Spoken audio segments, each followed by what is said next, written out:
can we proceed? Yeah, sure. Okay. Okay, so everybody, we have a very special guest today, and it's Mr. Rohan Bopanna. Rohan is currently ranked number 37 on the ATP Tour in doubles, and he's been ranked as high as number 3. And in addition to that, he has 19 career titles in doubles, and he's won a mixed doubles Grand Slam title, and also been the runner-up in the men's doubles in 2010. In addition to that, Rohan has also been part of the Indian Davis Cup team since 2002. And more lately, he's also become an entrepreneur. He has the Rohan Bopanna Tennis Academy in Bangalore. And he also owns a brand of coffee by the name of Flying Squirrel. So I've invited Rohan here today because I just want to pick his brain on his serve. And believe me, it's a lethal weapon. And Rohan, I don't know if you recall, but in 2001, Rishi Sridhar and I played you and Ajay Ramaswamy in the doubles, some semifinals of some doubles money tournament in Chennai.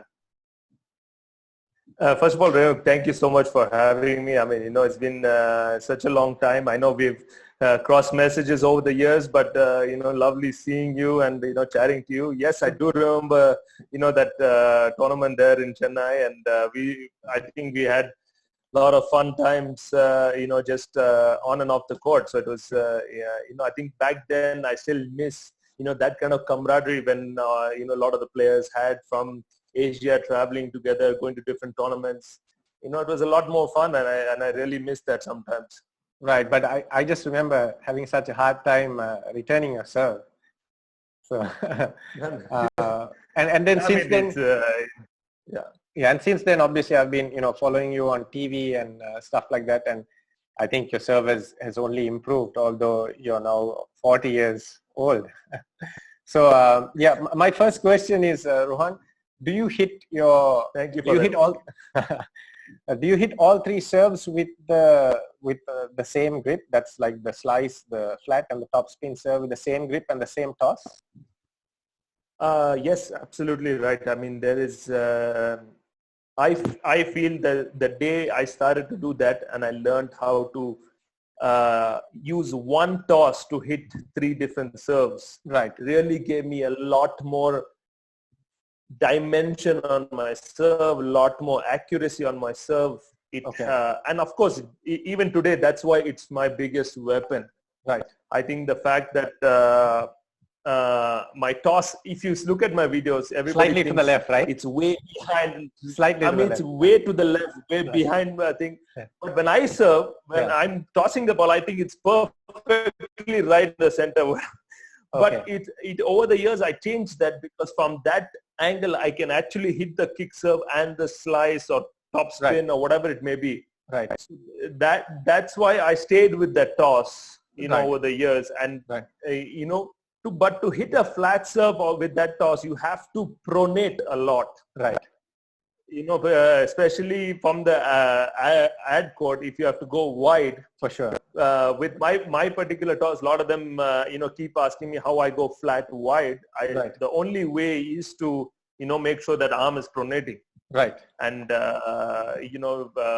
constant hours and hours of practices, which obviously helped me get there to where it is today. It's like you said, it's one of my strongest strengths. Right, and then what about on the deuce court, hitting a slicer with that toss? Because I watched a lot of videos of you serving as well, and it seems like you toss maybe at like 11:30 or 11, somewhere around there. And how does that affect your? I mean, you do it really, really well. Hit a slicer outright on the deuce court too. But did you have to adapt a little bit to do that? I had to adapt a little bit. The key there was when automatically a player sees that toss, right? He is leading towards his left. Right. He is leading to, so you don't have to be that, you don't need that much of an angle going slice, covering out wide, trying to beat your opponent, because he's already anticipating a kick serve or a serve going towards his right-handed player to his backhand. Right. so that helped me. And then what happens if I want to use the slice serve, I toss it a little bit in front of my body instead of the back. So Okay, when you're an opponent, you can't really tell where the ball is. You can see only the direction of where it's going, but you can't tell whether it's behind me or in front of me. So that helps me in my slice, there a little differently. Okay. So yeah, you can't judge the lateral distance, but you can only see the lateral movement of the ball, but you can't see the depth, right? Forward and back. Correct. Oh, I see. Okay, correct. Interesting. So and that really helps that slice serve. Sure. Yeah. And your fastest recorded serve, probably over 130 miles per hour? Yeah, it was 141. 141. It's been a few years. Okay. I don't know if it was, we were playing doubles. Most of the doubles now, the few times it was against, I remember it was against the Bryan brothers in Delray Beach. Okay. Because I remember him coming and mentioning it to me in the locker room. Okay. Saying that, so yeah, but then that was, nowadays I don't try and hit that hard. Right. It's about a lot of accuracy, setting up my doubles partner. Right. So that is something which has really helped in my game. So it's not about just booming serves, because once the guys get used to your pace, they're too good returners to, constantly making those returns. So, you have to vary your serve. I keep telling my kids at the academy, every serve has to be different. Right. The opponent needs to keep guessing all the time, and that's what will really help your serve. Right. So what are you averaging now, roughly? I think about maybe around 110, 115. Okay.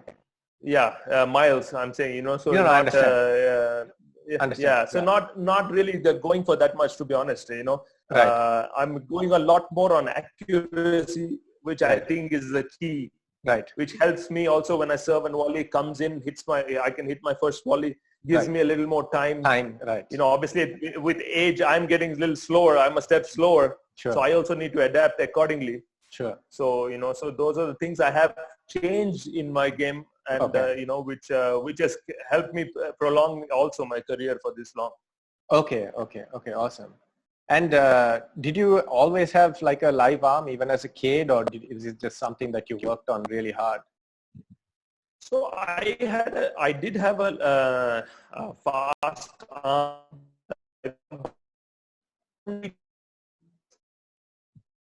Either it used to be a slice or a flat serve. Okay. There was never really a kick serve. So only the age of can you hear me, Renu? Yeah, I can. I can hear you. So at the age of when I was 21 only, when I came, I moved from Pune to Bangalore. Okay. And I was training under Mr. CGK Bhupati, who is Mahesh Bhupati's father. Okay, got it. And he actually worked on my kick serve. And I every day for almost a year, I hit about 200 to 300 second serves. Okay. Every day after practice, he would make me do that. Okay. And there were, I think the first month I was so frustrated because I kept hitting the frame and the balls were going flying outside the fence. And then obviously as a kid, you have to go, there's nobody picking ball. You have to go outside, pick up the ball. But it was, and then when I played some tournaments, I was trying to serve and I kept serving double faults after double faults. Right. So what I was not getting my arm fast enough for the kick serve. Okay. I was throwing it and I was just trying to make the ball. Okay. So once I started actually accelerating and, going from under to over faster, that's when I started seeing results of my serve. Right. You gotta trust that racket head speed, right? Absolutely. At whatever juncture and whichever part of the match or wherever you are. Yeah. The minute you try and push it, it's not really going to kick. Yeah, it's either it's going to sit up to the opponent. So you have to accelerate every single time. And the acceleration not only comes from the hand, it comes from the lower part of your body.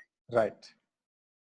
So that is, those constant practices. And even till today, I practice my strength as much as I practice, if I have to work on something which I'm not comfortable with. Right. My serves every day, I'm practicing it. Right. And when you practice your serve, do you practice by, just taking a bucket of balls out and hitting targets, or do you practice by actually like playing out a few points or playing a few shots after the serve and then repeating that? Or is it just hitting serve after serve off a bucket into targets? So it's actually a good question, because it's a mix of everything, because Right. I start off just by, hitting about 15, 20 serves just to get my arm loosened out. Right. And then I keep targets. Right. And I tell myself I have 10 balls. Right. And I tell myself it has to be above 60%. Okay. And that is the challenge I always lay out. It's not about just hitting the target or just, it's about the percentage of times in those 10 balls I can get. Right. Definitely has to be on the higher side. And that's when I hit it, I try and move on to the next phase. Okay. And once I finish that, I always ask my coach to feed one ball. Right. Whether it's a volley or a forehand or a backhand or whatever it may be, wherever I'm going, that first shot, because immediately after the serve, the first ball comes so quick, especially in doubles, that I have to be ready. So that's normally something I really work on. Targets, yes, is very much required. Right. But the purpose of hitting the target also is something which is me in my. Otherwise, what happens? You're just constantly hitting the target, that area. You don't have any purpose. You have to have purpose in your practice, and the shorter goals you have, the better it improves the serve. Right, for sure. And even today, do you practice your second serve or your top spin serve more than your other serves? I practice second serves more than my first serves nowadays. Okay. A lot more, because that is a go-to serve. Because some days when it can be windy, the conditions are different. It's not always you have in an outdoor sport like ours, we don't have like perfect condition all the time. Right. So you have to have a go-to serve, and that is really, something I work on a lot, because there are a lot of times where I'm under pressure. That service really helped me, get away with, some wonderful help to my partner, or me putting away the volley after my second serve. So and also the opponents are expecting you to hit that first serve. Right. When you suddenly throw them with an off pacer with a lot of kick, it's not easy to return, because the ball is moving a lot. Right. Okay, so you throw that in as a first serve as well.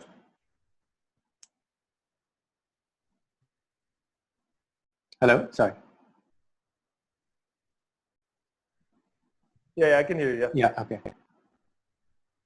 Did you hear me? Yeah, I do. Yeah. So I was asking, so you throw in the kicker as a first serve as well? Yes, absolutely. That sometimes is a good surprise. The opponent's not expecting that. So it's a good thing to throw in once in a while. Yeah. Sure. And it opens up the court sometimes, especially if you're playing singles. Yeah. You can open up the court a lot more, especially on the ad side. Right. Absolutely. But at your level, hitting a kick serve, you have to hit it with some pace as well, right? Because you just hit a normal kick serve and you're going to get punished in no time. Right? It's not only the pace, Renu. It's the shorter that you hit, the better it is. Okay. Because the pace, they get used to it. It's coming on their zone. Right. It has to be away from the opponent. You have to make them move. Got to get it. So that, And with the same kick toss, I can go slice T or slice wide, which has tremendously made a big, boost in my service games. Right. And even me, I always keep telling the kids I coach that, that famous old phrase, you're only as good as your second serve. I always tell them, you got to keep practicing your second serve, because once the second serve improves and you have so much confidence in that, you can go for whatever you want on the first serve as well, So that's my feeling. That's right. Yeah. And an interesting thing also, a few months ago, I was reading Pete Sampras's book, and in that was saying that when he was young, so his coach used to call out the serve after he used to toss the ball. So, so he had to kind of hit all three serves with Yeah. the same toss. No, I mean, actually, I still do it. The same Okay. thing. We still do it. It's something we do it at the academy also. I think it's a great way because you're not mentally prepared of where you're going to hit the serve. So it's once you hit the toss, Yeah. it actually completely helps the the player to hit every spot, because Right. sometimes the toss is in such a way that they can hit only a wide or a slice, and you tell them to do the opposite.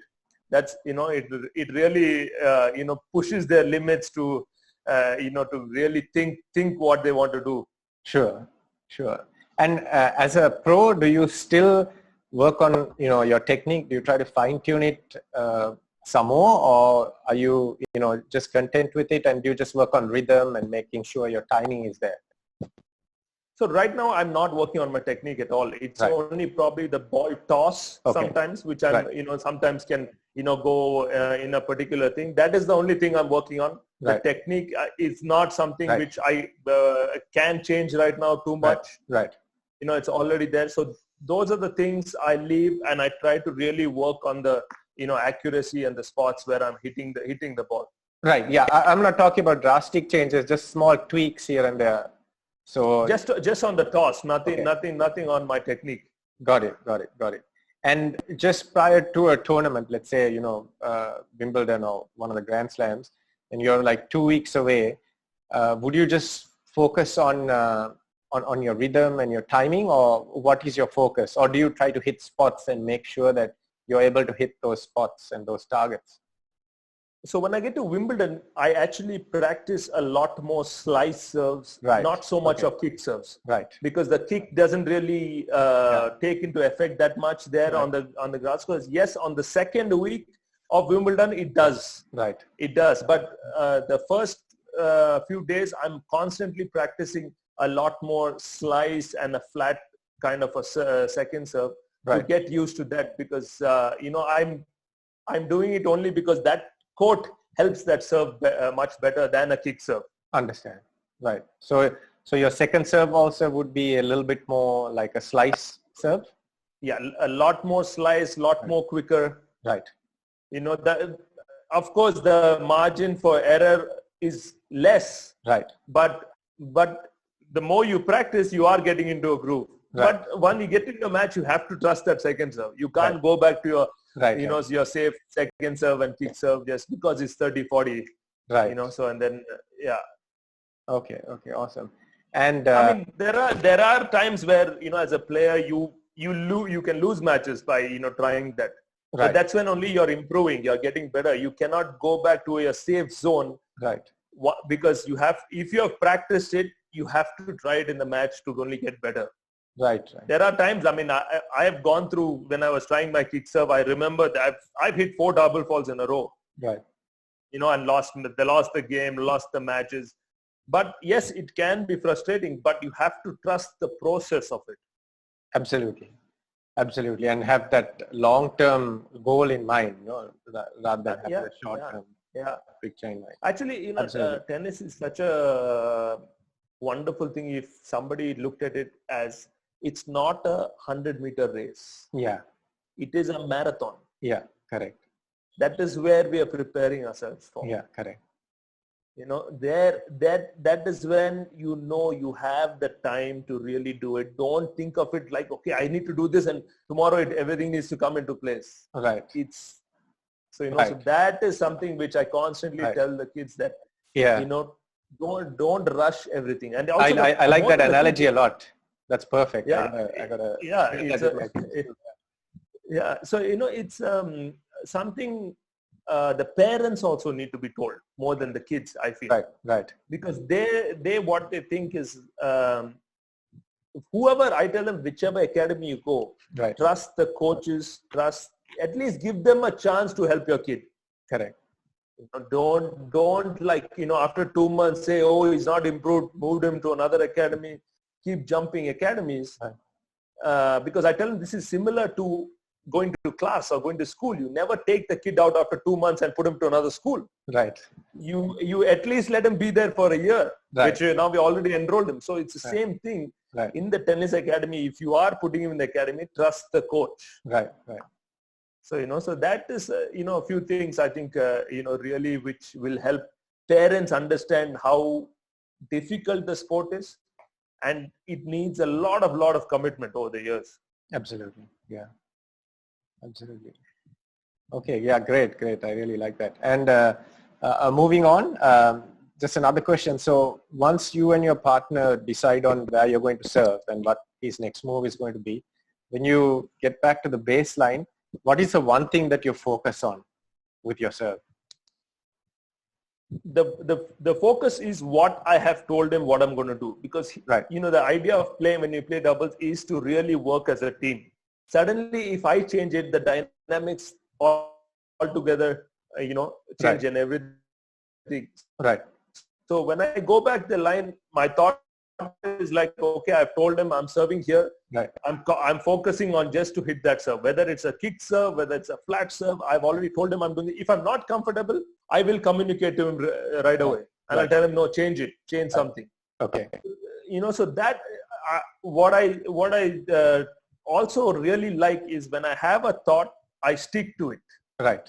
The minute I start doubting myself, I walk away from the baseline. I walk away, I take like a breath. I say, okay, let's fix what I really want to hit. Right. And sometimes I feel somebody has a great backhand or a great forehand, but my best serve may be to their backhand. I still go at it. Right. Because I trust my serve over his return. Right. Got it.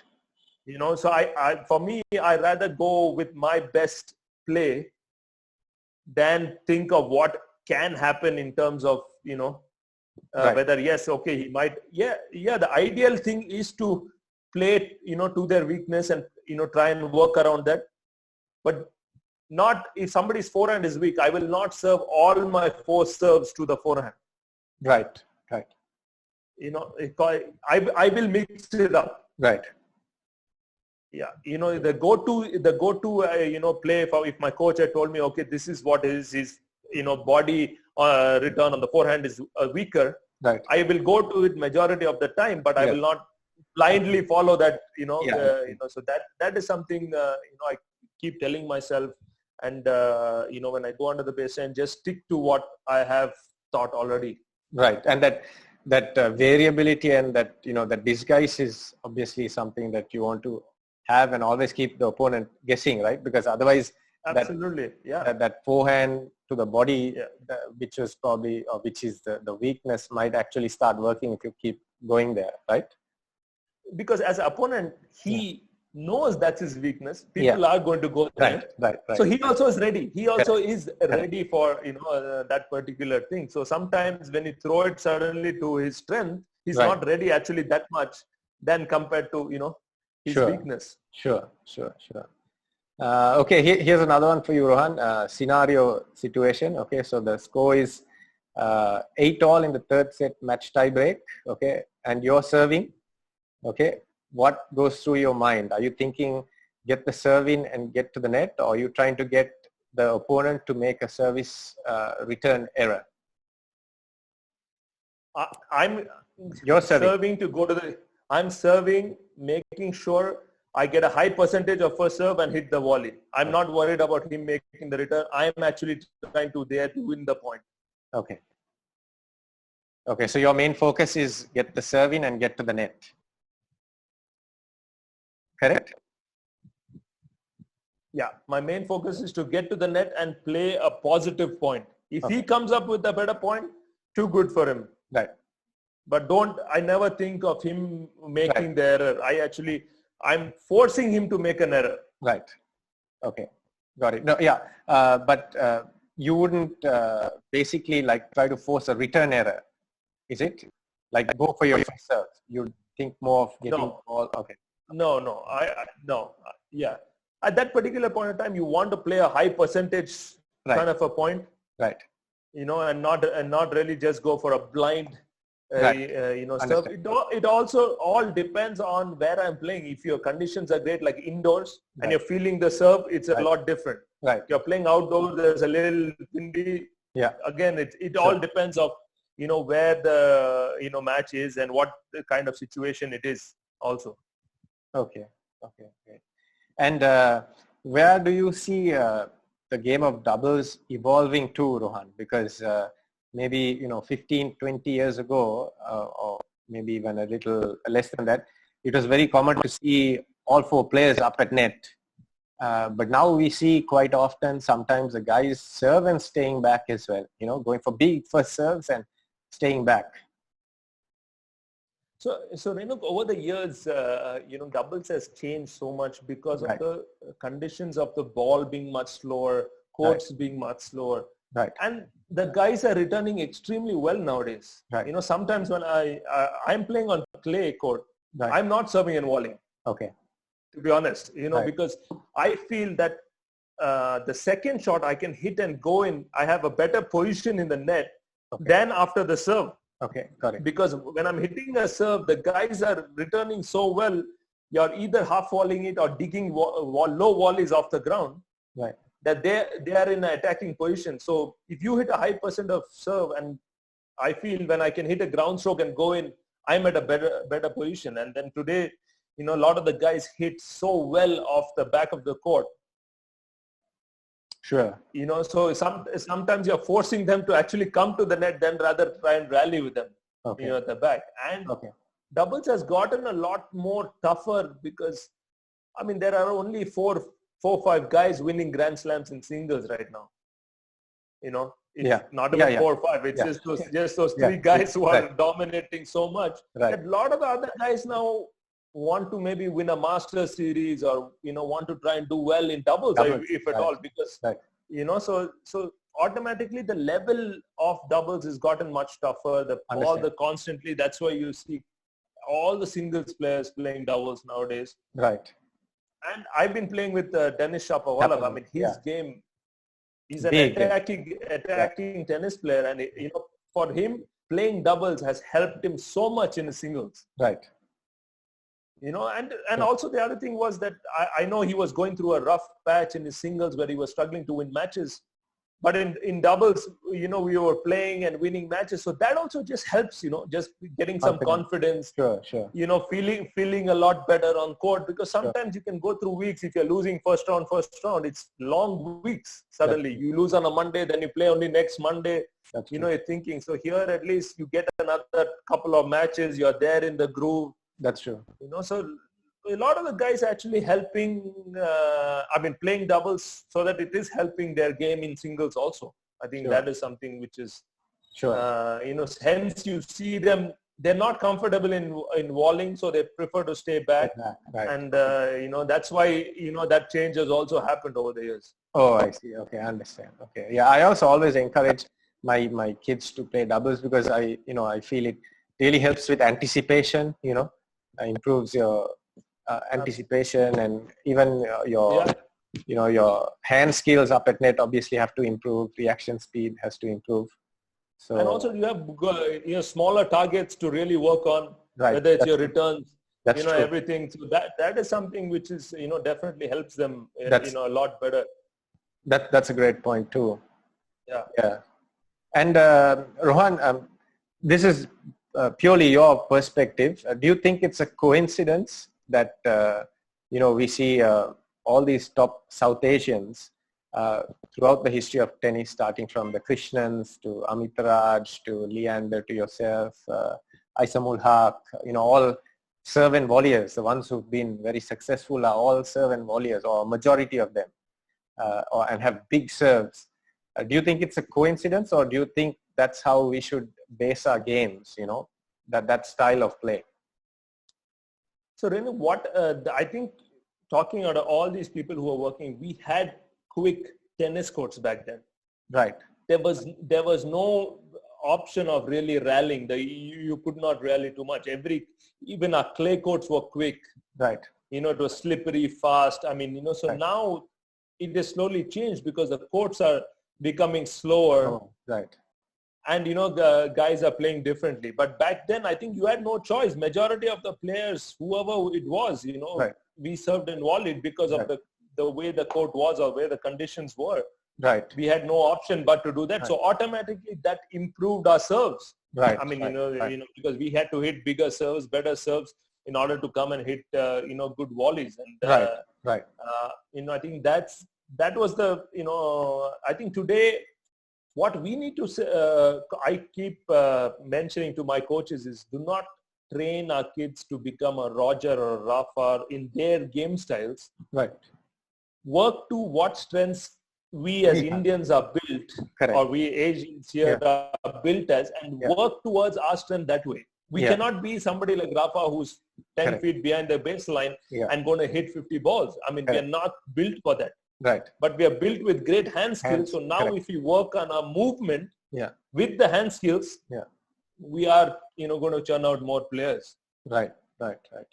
So everybody's constantly worrying about, they have to do like the Roger plays this, the Novak is playing like this. Yeah. It's different. I mean, our body structure is very, very different. Exactly. Yeah. And like you very correctly said, our strength is our hands, the quick hands and stuff like that. Not the greatest athletes in terms of genetics, I think, but plenty of room for improvement because of that. So I think that's where we need to improve on. We have the hands, so we are lazy in moving. Correct. So if we focus on that part being like really like 80-90% of the day time we are working on that, automatically you will have better tennis players, I think. Correct. Absolutely. Yeah. Because you take any, I think we can have just India or Sri Lanka, you tell them to play doubles, we have tons of players who can automatically play it because you don't have to really move everything. We have great hand skills. Right. Right. But the minute you ask them to play singles, it's a lot different. Suddenly this talented tennis player can only, you can see him hitting these great shots only if he's positioned well. Right. Absolutely. And balance, that's another key thing. Yeah. So. Yeah. Absolutely. Okay. Yeah. Great. And just getting to, getting back to your serve, have you had any like major issues with your shoulder, and how do you take care of your shoulder and make sure that you're healthy and ready to compete week in and week out? So I think a lot of, back strengthening and shoulder strengthening, doing a lot of bands, right. Constantly making it, there's a lot of mobility happening. Right. Doing yoga a lot helped me that way. Because, I do a lot of yoga in the morning to start with. You open up your body. I mean, now obviously getting older, I needed that a lot more, everything. So, and after, serving, especially if they're serving 200, 300 balls every day, it's good to ice the shoulder, good to make sure it's recovering well, not to constantly just go and beat it. You're going to get injured. It's about the right technique of serves. Right. It's not about just blindly going and hitting as hard as you can. Right. And, like the body, I mean, we need to nourish the body with food. You need to also take care of, your arm when you're hitting serves, make sure you get into the ice bath, or it's, whatever it may be, the stretches, the strengthening, everything is, goes hand in hand together. Sure. Okay. So, and I'm sure now as you are a little bit older, you're probably doing a little bit more of that now than before, right? Absolutely. Right now, I'm, lucky enough to travel with a physio who really helps me in that, right. Which I think is the most required for me to prolong my career for even, however long I'm going to play. Yeah. I may not need a coach some weeks, but a physio definitely makes a big difference because, after practice, getting the right kind of recovery is the key. Right. Get all that. Yeah. Okay. Awesome. So, do you do like icing and stuff like that regularly after a match? Like whether your arm is sore or not, you anyway ice? So if I'm at a tournament, I'm always in the ice bath. Okay.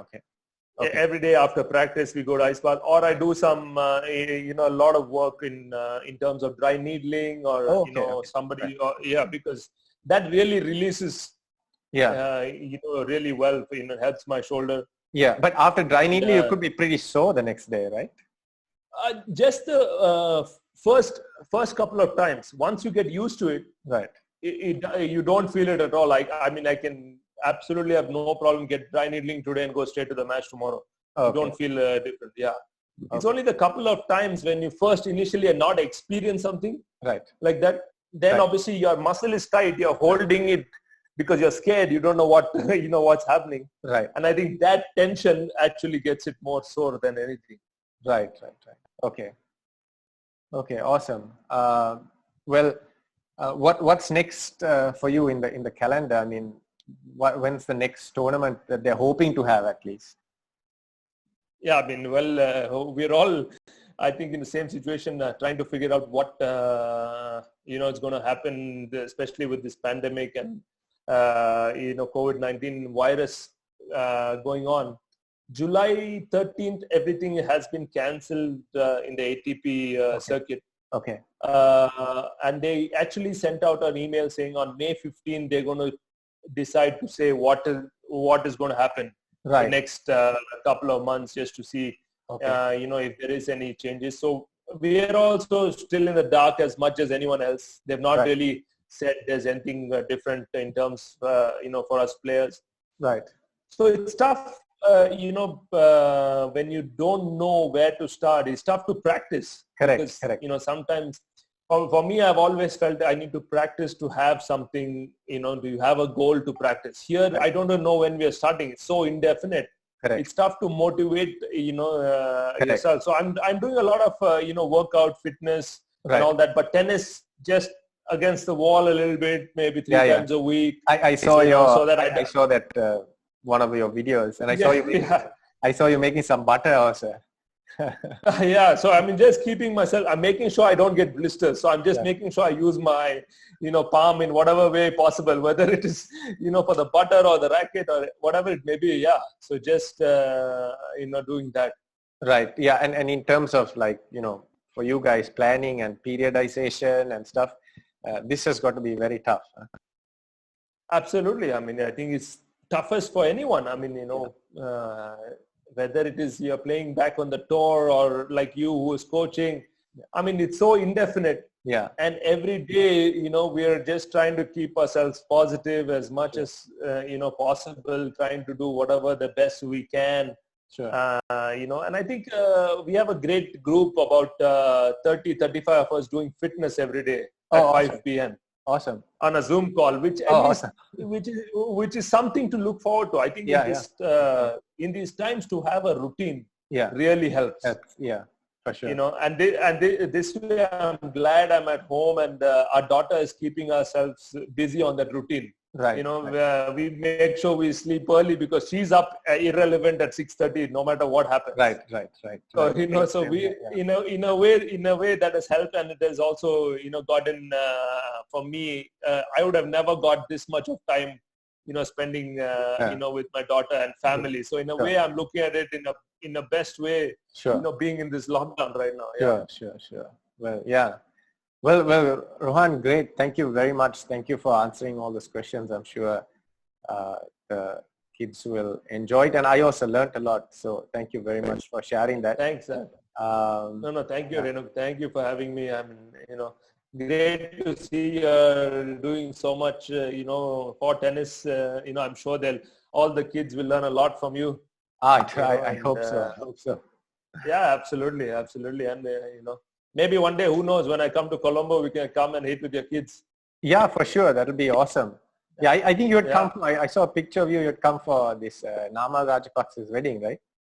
Yeah. I was there, for his wedding just one day, but yeah. Okay. I love your country, so I keep coming there sometimes for holidays. And maybe this time I can come and actually play some tennis. Let me know for sure.